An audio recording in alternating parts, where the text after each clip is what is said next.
আপনার কি একটু ঠান্ডা হাওয়া লাগলেই নাক দিয়ে কাঁচা জল ও তার সাথে হাঁচি হতে থাকে, অথবা হাঁচি হতে হতে শ্বাসকষ্ট শুরু হয়ে যায়? কিছুতেই ঠান্ডাকে প্রতিরোধ করতে পারছেন না, সে ওয়েদার চেঞ্জেই হোক, বা একটু বেশি জল ঘাঁটাঘাঁটিতে হোক, বা ঠান্ডা লাগলেই হোক, বা গরমকালে একটু শান্তিতে ঘুমানোর জন্য এসির ঠান্ডা হাওয়া ব্যবহার করছেন, তার থেকেই হোক, অর্থাৎ একটুতেই আপনার ঠান্ডা লেগে যাচ্ছে, তার মানে আপনার ঠান্ডার প্রতি অ্যালার্জি আছে বন্ধুরা, অর্থাৎ আপনি কোল্ড অ্যালার্জিতে আক্রান্ত হয়ে আছেন। আর এর জন্য কি করছেন, আপনি নানা রকম ওষুধ খাচ্ছেন, অথচ এর থেকে একদমই সুরাহা আপনি পাচ্ছেন না। একটু ওয়েদার যে কোনো ভাবেই হোক আপনার ঠান্ডা লেগেই যাচ্ছে।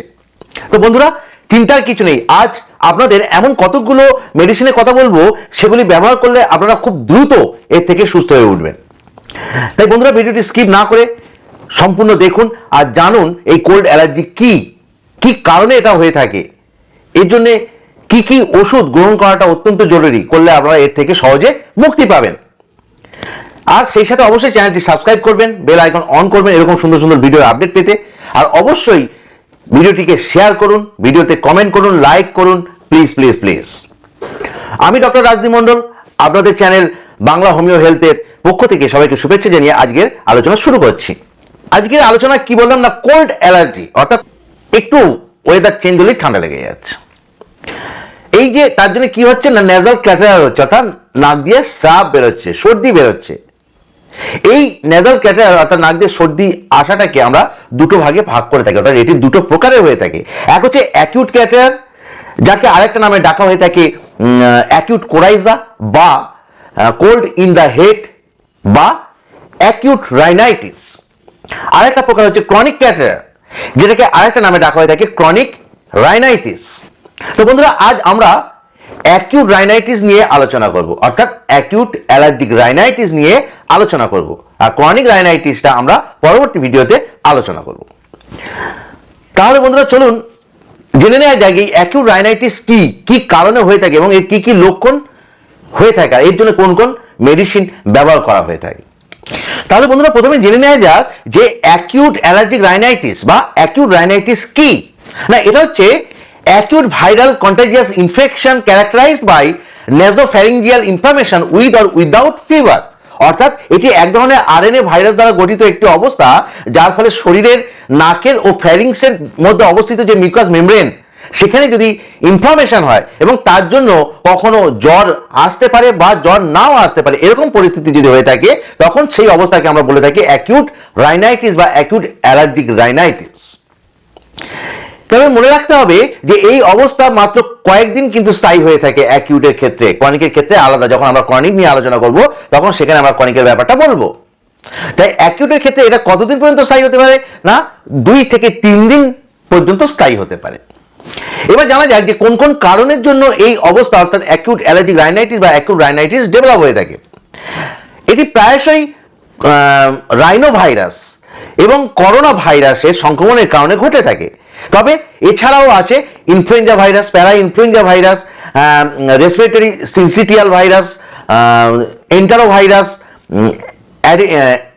অ্যাডিনো ভাইরাস, এই সমস্ত ভাইরাসের কারণেও কিন্তু এই অ্যালার্জিক রাইনাইটিস ডেভেলপ হয়ে থাকে। তবে শুধু ভাইরাস না, কিছু ব্যাকটেরিয়াও কিন্তু দায়ী হয়ে থাকে এই অ্যাকিউট রাইনাইটিস ডেভেলপ হওয়ার পিছনে। তারা কারা, না নিউমোকক্কাস, স্ট্রেপ্টোকক্কাস, স্ট্যাফাইলোকক্কাস। এছাড়া কিছু প্রিডিসপোজিং ফ্যাক্টর আছে যার জন্য কি হয় এই অ্যালার্জিক রাইনাইটিস অর্থাৎ অ্যাকিউট অ্যালার্জিক রাইনাইটিস ডেভেলপ হয়ে থাকে। সেগুলো কি কি, না কিছু গাছ, ঘাস, পরাগরেণু এর থেকে হয়ে থাকে, পোষা প্রাণী তার লোম, মুখের লালা ও চামড়া থেকে হয়ে থাকে, ধুলোবালির থেকে হয়ে থাকে, ছত্রাক থেকে হয়ে থাকে, যাকে আমরা বলে থাকি ফাঙ্গাল ইনফেকশন। এছাড়া হচ্ছে অনেকক্ষণ ধরে আপনি যদি ভিজে জামা কাপড়ে থাকেন, অর্থাৎ স্নান করার পরে কোনো কারণবশত অনেকক্ষণ ধরে ভিজে জামা কাপড়ে আছেন, তার থেকেও হয়ে থাকে, ঠান্ডা বাতাস লাগার থেকে হয়ে থাকে, ঠান্ডা পানীয় পান করার থেকে হয়ে থাকে। এই গেল হচ্ছে কারণ, যে কারণের জন্য অ্যাকিউট অ্যালার্জিক রাইনাইটিস ডেভেলপ হয়ে থাকে সেগুলো। এবারে আমরা জানবো যে এই অ্যাকিউট রাইনাইটিস বা অ্যাকিউট অ্যালার্জিক রাইনাইটিসের লক্ষণগুলি কি কি। লক্ষণগুলির মধ্যে হচ্ছে প্রথমেই যেটা শুরু হয় সেটা হচ্ছে নাক দিয়ে অনবরত জলের মতো পাতলা সর্দি বার হতে থাকে, যাকে আমরা বলে থাকি রানিং নোজ, এবং সেই সাথে নাকটা বন্ধ থাকার একটা অনুভূতি হয়ে থাকে। নেক্সট হচ্ছে যেটা হাঁচি হওয়া। নেক্সট হচ্ছে চোখের মধ্যে চুলকানি ও লালচে ভাব হয়ে থাকা এবং তার সঙ্গে চোখ দিয়ে জল পড়া। মাথা যন্ত্রণা করা, জ্বর জ্বর ভাব লাগা বা জ্বর হওয়া, কাশি হতে পারে বা নাও হতে পারে, জিভের স্বাদ বা নাকের স্বাদ না পাওয়া বা দুটোই একসাথে না পাওয়া, ক্লান্তি লাগা, খুব দুর্বল লাগা, গলা ও নাকের মধ্যে শুকনো ভাব এবং তার সাথে চুলকানির অনুভূতি হওয়া, এই সমস্ত লক্ষণগুলো আমরা অ্যালার্জিক রাইনাইটিসের ক্ষেত্রে পেয়ে থাকি। তাহলে বন্ধুরা এতক্ষণ আমরা কি জানলাম অ্যাকিউট অ্যালার্জিক রাইনাইটিসের ক্ষেত্রে, সেটা কি জিনিস, সেটা কি কারণে হয়ে থাকে, তার কি কি উপসর্গ আমরা দেখতে পাই, সেগুলো সম্পর্কে জানলাম। এবারে আমরা জানবো যে কোন কোন কার্যকরী হোমিওপ্যাথিক ওষুধ দ্বারা এই প্রাথমিক অবস্থাকে খুব কম সময় এবং দ্রুততার সাথে নিরাময় করা যায়। তবে বন্ধুরা এই অবস্থা থেকে বেরোনোর জন্য প্রাথমিকভাবে যে ওষুধগুলো সাধারণত আমরা সবাই ব্যবহার করে থাকি সেগুলি সম্পর্কে আপনারা প্রায় সবাই জানেন। যেমন হচ্ছে অ্যাকোনাইট, অ্যারিয়াম সেপা, আর্সেনিক অ্যালবা, অ্যামোনকার, স্যাভারডিলা, সাম্বুকাস, নাইগ্লা, নাক্স ভূমিকা ইত্যাদি। আরও অনেক মেডিসিন আছে যেগুলো সম্পর্কে আপনারা সবই জানেন, মোটামুটি কেউ না কোথাও থেকে এগুলো আপনারা জেনেছেন যে প্রাথমিক অবস্থাতে এই মেডিসিনগুলো ব্যবহার করতে হয় এবং এর ফলাফল সম্পর্কেও আপনারা জানেন। তাহলে কি আমার কিছু বলার নেই? তাহলে কেন আমি আপনাদের সামনে এলাম?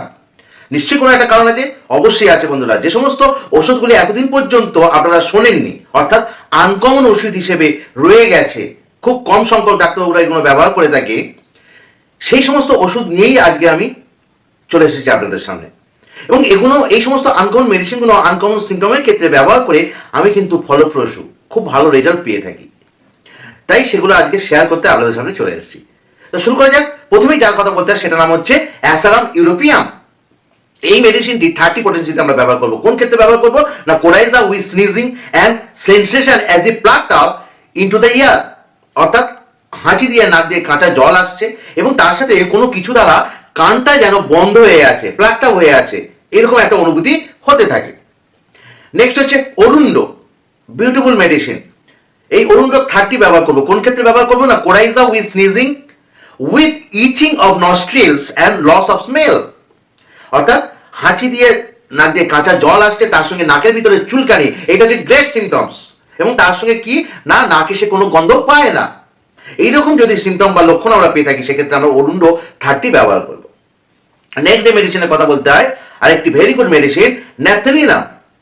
এই ন্যাপথলিনাম 30 ব্যবহার করবো। কোন কোন ক্ষেত্রে ব্যবহার করবো বা কোন লক্ষণের ক্ষেত্রে ব্যবহার করবো না, coryza with sneezing with eyes implant, painful and head hot, better in open air, অর্থাৎ কি বলছে না, হাঁচি সহ নাক দিয়ে কাঁচা জল, তার সঙ্গে চোখের মধ্যে একটা ইনফ্লামেশন হচ্ছে, চোখটা পেনফুল, ব্যথা, খুব ব্যথায় পরিপূর্ণ, এবং তার সঙ্গে মাথাটা খুব গরম, আর সমস্ত কষ্ট সমস্যা সে বাইরে খোলা বাতাসে যদি ঘুরে বেড়ায় তাহলে সে স্বাচ্ছন্দ্য বোধ করে, আরাম বোধ করে।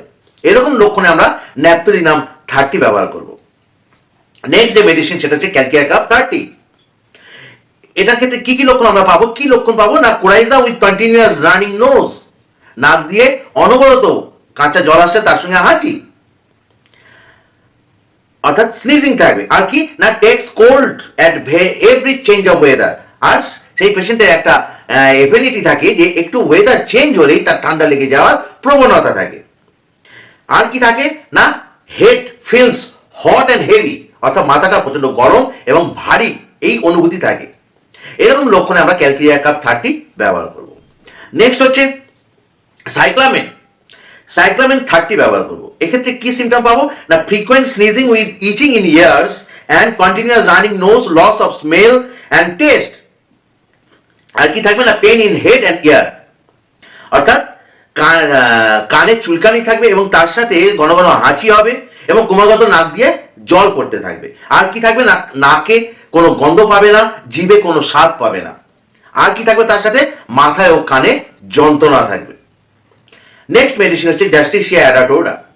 আপনারা সবাই কোথা থেকে কোথাও নিশ্চয়ই জেনেছেন যে জাস্টিসিয়া মাদার টিনচারের কথা জেনেছেন, কিন্তু আমি বলবো বন্ধুরা জাস্টিসিয়া 30 পোটেন্সি ব্যবহার করুন, দেখবেন দারুণ রেজাল্ট পাবেন।